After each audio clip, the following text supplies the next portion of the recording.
ಕಾಲ್ತುಳಿತದಿಂದ RCB 11 ಅಭಿಮಾನಿಗಳ ಸಾವು ಪ್ರಕರಣದ ವಿಚಾರದಲ್ಲಿ ಆರ್ಸಿಬಿ ಡಿಎನ್ಎ ಮಾಲೀಕರಿಗೆ ಇದೀಗ ನೋಟಿಸ್ ನೀಡಿದೆ ಸಿಐಡಿ ತಂಡ. ಹೌದು, ಆರ್ಸಿಬಿ ಕಾಲ್ತುಳಿತ 11 ಜನ ಅಭಿಮಾನಿಗಳು ಸಾವನ್ನಪ್ಪಿದ್ರು. ಈ ಒಂದು ಕೇಸ್ ಏನಿದೆ ಇದು ಸಿಐಡಿಗೆ ಆಲ್ರೆಡಿ ವಹಿಸಲಾಗಿದೆ. ವಿಚಾರಣೆಗೆ ಹಾಜರಾಗುವಂತೆ ಇಮೇಲ್ ಮೂಲಕ ನೋಟಿಸ್ ಹೋಗಿರುವಂತದ್ದು. ಆರ್ಸಿಬಿ ಮುಖ್ಯಸ್ಥ ಪ್ರಥಮೇಶ್ ಮಿಶ್ರಾ, ಉಪಾಧ್ಯಕ್ಷ ರಾಜೇಶ್ ಮೆನನ್, ಡಿಎನ್ಎ ಸಂಸ್ಥೆ ಎಂಡಿ ವೆಂಕಟ್ ವರ್ಧನ್, ಡೈರೆಕ್ಟರ್ ರಾಹುಲ್ ವರ್ಧನ್ ಇಷ್ಟು ಜನಗಳಿಗೆ ನೋಟಿಸ್ ಹೋಗಿದೆ. ಇದೀಗ ಸಿಐಡಿ ತಂಡದಿಂದ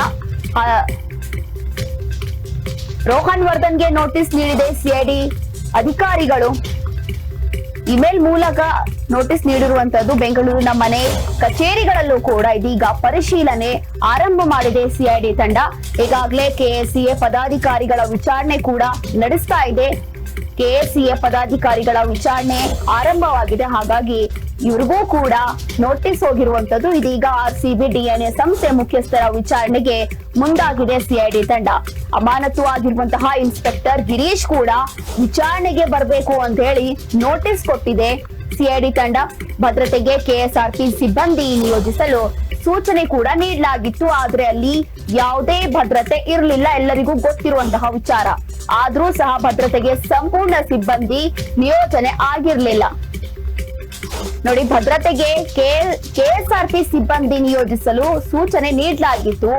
ಆರ್ಸಿಬಿ ಸಂಭ್ರಮಾಚರಣೆ ಏನಿತ್ತು ಈ ಒಂದು ಸಂದರ್ಭದಲ್ಲಿ, ಆದ್ರೆ ಇಲ್ಲಿ ಯಾವುದೇ ಭದ್ರತೆ ಇರಲಿಲ್ಲ. ಹಾಗಾಗಿ ಅಮಾನತು ಆಗಿದ್ದಾರೆ. ಈಗಾಗಲೇ ಇನ್ಸ್ಪೆಕ್ಟರ್ ಗಿರೀಶ್ ಕೂಡ, ಅವ್ರಿಗೂ ಕೂಡ ವಿಚಾರಣೆಗೆ ಹಾಜರಾಗುವಂತೆ ಸಿಐಡಿ ತಂಡ ನೋಟಿಸ್ ಕೊಟ್ಟಿದೆ. ಅದು ಇಮೇಲ್ ಮೂಲಕ ನೋಟಿಸ್ ಹೋಗಿರುವಂತದ್ದು. ಇಷ್ಟೂ ಜನಕ್ಕೆ ಈಗ ವಿಚಾರಣೆ ಮಾಡಲಾಗುತ್ತೆ. ಯಾಕೆ ಅಂತಂದ್ರೆ ಮುಂಚಿತವಾಗಿಯೇ ನಿಮ್ಗೆ ಸಿಬ್ಬಂದಿಯನ್ನ ಆಯೋಜಿಸಬೇಕು, ಭದ್ರತೆ ಇರಬೇಕು ಅಂತ ಹೇಳಿ ಸೂಚನೆ ಕೊಟ್ಟಿದ್ರು. ಆದ್ರೂ ಕೂಡ ಏನಕ್ಕೆ ಇಷ್ಟೊಂದು ನಿರ್ಲಕ್ಷ್ಯ ಆಯ್ತು, ಇದರಲ್ಲಿ ಯಾರ ನಿರ್ಲಕ್ಷ್ಯ ಇದೆ ಅಂತ ಹೇಳಿ ಒಂದಷ್ಟು ವಿಚಾರಣೆ ನಡೆಯುತ್ತೆ.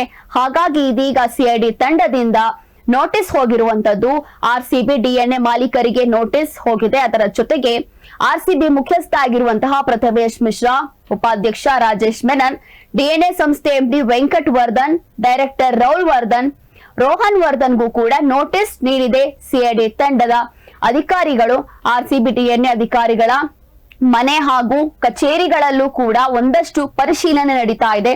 ಬಹುಶಃ ಕಚೇರಿ ಅಥವಾ ಮನೆಗಳಲ್ಲಿ ಪರಿಶೀಲನೆ ನಡೆಸಿದ್ರೆ ಏನಾದ್ರೂ ಒಂದು ಕ್ಲೂ ಸಿಗಬಹುದಾ ಅನ್ನುವಂತಹ ಒಂದು ಉದ್ದೇಶದಿಂದ ಸಿಐಡಿ ತಂಡ ಇದೀಗ ಮುಂದಾಗಿರುವಂತದ್ದು. ಹಾಗಾಗಿ ಸಸ್ಪೆಂಡ್ ಆಗಿರುವಂತಹ ಇನ್ಸ್ಪೆಕ್ಟರ್ ಗಿರೀಶ್ ಆಗಿರ್ಬೋದು, ಅದರ ಜೊತೆಗೆ ಒಂದು ಆರ್ಸಿಬಿ ಮ್ಯಾನೇಜ್ಮೆಂಟ್ ಏನಿತ್ತು ಈ ಎಲ್ಲರಿಗೂ ಕೂಡ ಇದೀಗ ಸಿಐಡಿ ತಂಡದಿಂದ ನೋಟಿಸ್ ಹೋಗಿದೆ. ಅದು ಕೂಡ ಇಮೇಲ್ ಮೂಲಕ ವಿಚಾರಣೆಗೆ ಹಾಜರಾಗಬೇಕು. ಇಲ್ಲಿ ಯಾರ ಭದ್ರತೆ ವೈಫಲ್ಯ ಆಗಿದೆ ಅನ್ನುವಂಥದ್ದು ಗೊತ್ತಾಗಬೇಕು. ಹಾಗಾಗಿ ವಿಚಾರಣೆಗೆ ಹಾಜರಾಗುವಂತೆ ಸೂಚನೆ ನೀಡಿದೆ ಇದೀಗ ಸಿಐಡಿಯ ಅಧಿಕಾರಿಗಳು.